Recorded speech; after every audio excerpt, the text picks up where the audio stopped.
पवन सुत हनुमान की जय।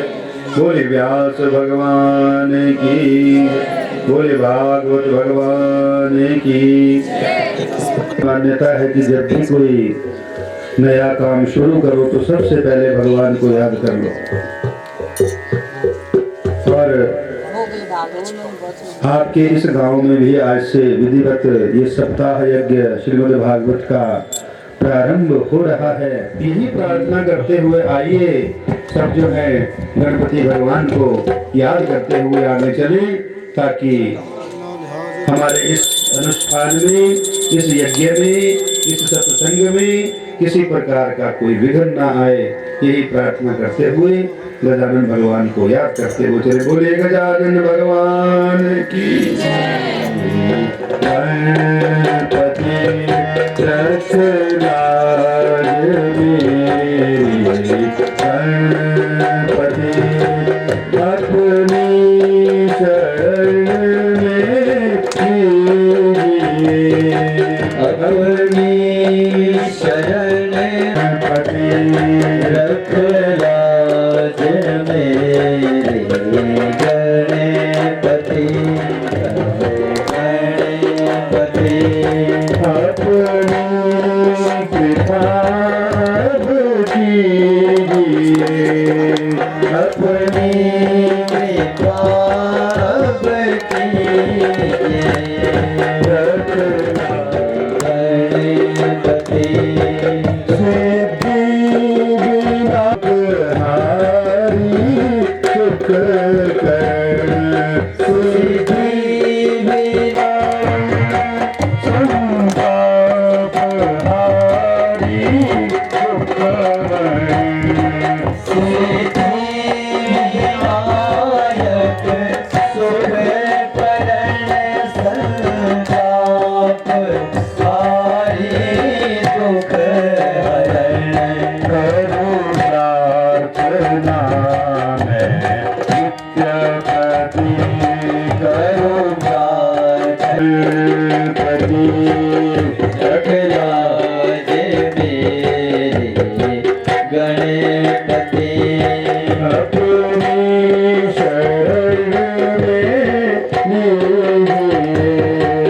अपनी शरण में लीजिए, रख लाज मेरी, गणपति तेरी दया तेरी कृपा हे नाथ हम मांगे सदा, तेरी दया तेरी कृपा लाज मेरी, गणपति रख लाज मेरी, गणपति करते सभी तेरी वंदना, तेरा नाम है दुख मंगना, करते हम तेरी वंदना, करते हर शरण में लीजिए, गणपति रख लाज मेरी, गणपति। लोग चिंतक लोग जो है इस कलयुग की बुराई करते हैं कि देखो कलयुग से बुरा कोई युग नहीं आया, ऐसा हो रहा है, वैसा हो रहा है, ऐसे पाप हो रहे हैं, ऐसा हो रहा है। आप आगे सुनेंगे इससे पिछले युग में कितने पाप हुए हैं, अभी तो कुछ भी नहीं हो रहा है। जिसका वर्णन करते करते हमारे रोंगटे खड़े हो जाते हैं। पिछले युगों में भी ऐसे ऐसे पाप हुए हैं। तो कहने का तात्पर्य आज भी बड़े तथा कथित चिंतक लोग कहते हैं, विद्वान लोग कहते हैं कि ऐसा हो रहा है जी, वैसा हो रहा है। लेकिन मैं समझता हूँ कलयुग से अच्छा कोई युग नहीं। पुराने लोग बैठे हैं पीछे, उनको याद होगा आज से लगभग 20-25 वर्ष पहले, हमें तो याद नहीं है लेकिन हमने सुना कि अगर लोगों के पास इतने साधन नहीं हुआ करते थे, इतने धन नहीं हुआ करता था कि अगर ये तो भागवत की कथा तो दूर, सत्यनारायण की कथा करवाने की हैसियत नहीं हुआ करती थी लोगों को। आज से 25-30 वर्ष पहले अगर सत्यनारायण की कथा भी कोई करवाता था तो उधारी करवाता था, इतनी सामर्थ्य नहीं हुआ करती थी। लेकिन आज देखो इस युग की विशेषता देखो, अगर आप किसी से कहेंगे वो सत्यनारायण की कथा करवा, बोलेंगे भागवत ही करवा देंगे। हम भाग्यशाली है कलयुग के प्राणी कि देखो, मैं आपके यहाँ तो अभी पास सुन रहा था, कोई अनुष्ठान चला हुआ है साथ में, जगह जगह भागवत कथाएं हो रही है। ये भागवत कथा करवाई जा रही है, यहाँ यजमान परिवार करवा रहा है, वो तो पहले ही मुक्त हो चुका है, जिसकी याद में हम सब, आप सब भाग्यशाली कि हम आपको भी ये 7 दिन तक 8 दिन तक भगवान की कथा सुनने का अवसर मिलेगा, भगवान की सेवा करने का अवसर मिलेगा। वो प्राणी तो पहले ही मुक्त हो चुका है। ये भागवत की कथा हमें जीते जी जीना तो सबको आता है। आज लोग बड़े पढ़े लिखे हैं, कोई पीएचडी है, कोई पोस्ट ग्रेजुएट है, माताएं बहनें भी है, आज सबको जीना आता है, लेकिन हमारा मरना बिगड़ गया। मरना नहीं आता किसी को, जबकि सब जानते हैं कि जो पैदा हुआ है उसे जरूर मरना है। ये वास्तविक सच्चाई, इसको कोई नहीं झुठला सकता कि जो यहाँ पैदा हुआ है हमने भी मरना है, आपने भी मरना है, किसी ने आज मरना है, किसी ने कल मरना है, लेकिन हमारा मरना बिगड़ चुका है। और ये श्रीमद् भागवत जो है ये मनोरंजन नहीं है। ये मरना से कैसे होती है? हमारी पहचान नाम से होती है और शक्ल से होती है। अगर आपको मेरी शक्ल का पता है तो कहीं शिमला में आपको मिलूंगा, पहचान लेंगे कि वही पंडित जी। भगवान की भी शक्ल है, और जब तक हमें भगवान की शक्ल का पता नहीं होगा तब तक चाहे रोज भी मिलता होगा हमें भगवान, हम कहाँ पहचान पाएंगे क्योंकि शक्ल का ही पता नहीं है। तो श्रीमद् और भगवान की वंदना भी करते।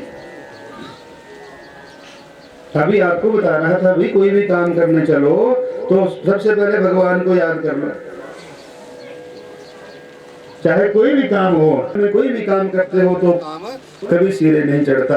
इसलिए कथा से ज्ञान करना, इस भागवत की कथा से कोई भी छोटे से छोटा काम और चाहे बड़े से बड़ा काम शुरू करो तो पहले भगवान को प्रणाम कर लो, भगवान को याद कर लो, आपके काम में कोई विघ्न नहीं आएगा। और हमारे धर्म शास्त्रों में इसे मंगलाचरण कहते हैं। को शक्ल याद होगी तो अगर भगवान कहीं आपको रास्ते में मिल भी जाए शिमला में तो पहचान लोगे उसको भी। ये है वो शक्ल वाला। तो श्रीमद् भागवत के प्रथम श्लोक में मंगलाचरण का के साथ ही भगवान के रूप और स्वरूप का वर्णन करते हुए प्रथम मंत्र में कहा है, आनंद रूपाय विश्वोत्पत्त्यादि हेतवे तापत्रय विनाशाय श्री कृष्णाय वयं नमः। सच्ची ये सच्चिदानंद स्वरूप जो है 3 शब्दों के जोड़ योग से बना है, सत्य, चित्त और आनंद। ये शक्ल है भगवान, सत्य, चित्त, आनंद। अब अगर ऐसे आपको बताऊं तो आपकी समझ में नहीं आएगा, बड़ी साधारण भाषा में समझा रहा हूं आपको, हमारी आपकी ग्राम्य भाषा में। ये सच्चिदानंद स्वरूप जो है 3 शब्दों के मेल से बना है, सत्य, चित्त, आनंद। ये शक्ल है भगवान की। और ये क्या होगी? सबसे पहला रूप है सत्य। सत्य किसे कहते हैं? जो सच्ची वस्तु होती है। आपने कबीरदास, ये सत्य क्या होता होगा? तो सत्य कहते हैं जो सच्ची वस्तु होती है, अर्थात जो आज से जो हम आंख से देख रहे हैं वो सच्चा नहीं। बोलिए गोविंद भगवान की। उदाहरण स्वरूप ये संपत्ति, ये भूमि, ये मकान, ये जायदाद, ये कोठियां, ये गाड़ियां, ये झूठी है सब। और ऋषि मुनियों ने तो कहा है, और हम आप भी कह देते हैं साधारण भाषा में, कि संसार ही झूठा है। तो ये संसार ही, जो कुछ भी इसमें दिखाई दे रहा है, जो कुछ भी जो दिखाई नहीं दे रहा है वो सच्चा है। तो इस झूठे संसार में सच्ची वस्तु है, तो उसमें सच कहाँ होगा, कहाँ ढूंढे उसको, जो सारा संसार ही झूठा है। तो व्यास जी ने कहा था भाई इस झूठे में ही है लेकिन दिखाई नहीं देता, उसकी एक विशेष विधि है, क्या कि उसका मंथन करना पड़ता है तो जाकर वो घी अलग प्रकट हो जाता है। और कितनी शक्ति होती है घी में, उतनी दूध में नहीं होती, क्या आप जानते हैं? ठीक उसी प्रकार इस झूठे संसार में भी सत्य रूपी परमात्मा छुपा हुआ। हम दूध दही का मंथन करते हैं कि भाई संसार में क्या सच्ची वस्तु है, तो ऋषि मुनियों का अनुभव बताता है कि इस संसार में आत्मा और परमात्मा दो ही सत्य है। ये जीव रूप में आत्मा, कपड़े बदलते हैं वैसे ही ये जीव शरीर को बदलता है। ये शरीर नाशवान है क्योंकि ये पंच भौतिक तत्वों से बना है, ये मिट्टी से बना है तो मिट्टी में मिल जाना है इसने। तो ये जैसे हम कपड़े बदलते हैं, मान लीजिए कोई कपड़े हमारे पुराने हो गए, उसको किनारे फेंक दिया, नए वस्त्र धारण कर लिए, एक बारी पहने और पहन करके कहीं गलती से आग के पास बैठ गए, आग की चिंगारी आई, आग का वस्त्र जल गया, दागी हो गई। दागी वस्त्र को आप समाज के सामने नहीं पहन सकते, उसको समाज के सामने पहनकर नहीं जा सकते। आपने भी एक ही बारी पहना है उसको, लेकिन वो दागी हो चुका है। आपको वो नया वस्त्र भी त्यागना पड़ेगा, छोड़ना पड़ेगा। कि जीव उनके रूप में परमात्मा जो है सबके अंदर विचरण कर रहा है, मेरे अंदर भी है, आपके अंदर भी है। ये पहली शक्ल। और मेरे आपके अंदर तो छोड़िए, चराचर जीव के अंदर है, यहाँ हाथी के अंदर भी वैसी ही जीव है, चींटी के अंदर भी वही जीव है, कुत्ते के अंदर भी वही जीव है, और भैंस के अंदर भी वही जीव। पहली शक्ल है भगवान की जीव रूप में, ब्रह्म जीव रूप में जो है प्रत्येक प्राणियों के अंदर जो है विद्यमान है, सबको सजीव किए हुए हैं। तो अगर भगवान को मंदिर में ढूंढने जाओगे तो कहाँ मिलेगा? मिलेगा मंदिर में भी, लेकिन जब तक आपने सबके अंदर नहीं ढूंढा तब तक मंदिर में भी नहीं मिले, जितना मर्जी ढूंढ ले। जीव सत्य है, पहला सत्य हो गया जीव। दूसरा सत्य, जब हमारा आपका जन्म हुआ तो हमारा नाम पड़ता है, मेरा भी नाम पड़ा है, आपका भी नाम पड़ा है। और ये नाम जो है, इस नाम के पीछे हम अच्छे काम भी करते हैं, बुरे काम भी करते हैं। ये हमारा सांसारिक नाम है, लेकिन ध्यान रखना ये नाम कब तक जीवित रह गया। उसने बड़े प्रेम से जो घर से भोजन ले गया था वो किया, भोजन करने के पश्चात जलपान भी कर लिया, अब भोजन भी समाप्त हो गया, और जो पानी ले गया था घर से वो भी समाप्त हो। अब जब भोजन कर लिया तो फिर ये इच्छा हुई कि ठंडी ठंडी छाँव है, गर्मियों की ऋतु है, थोड़ी देर अगर यहाँ आराम कर लूं, चलना तो सारा दिन है। देखना आज भी अगर भोजन करो तो आराम की इच्छा, चाहे आधा घंटा 1 घंटा आराम की जरूर इच्छा होती है, थोड़ा सुस्ता लें या सो जाएं। तो इस यात्री की भी यही इच्छा हुई और आंख लग गई, सो गया आराम करने के लिए, और इसकी आंख थोड़ी लंबी लग गई। 1-2 घंटे तक जब आंख लग गई, सोया, रात में भोजन भी किया था, भोजन का नशा भी था। तो जब उठा लगभग 2, 2:30, 3 बजे उठा तो क्या देखता है कि गला सूख रहा है, प्यास लगी हुई है।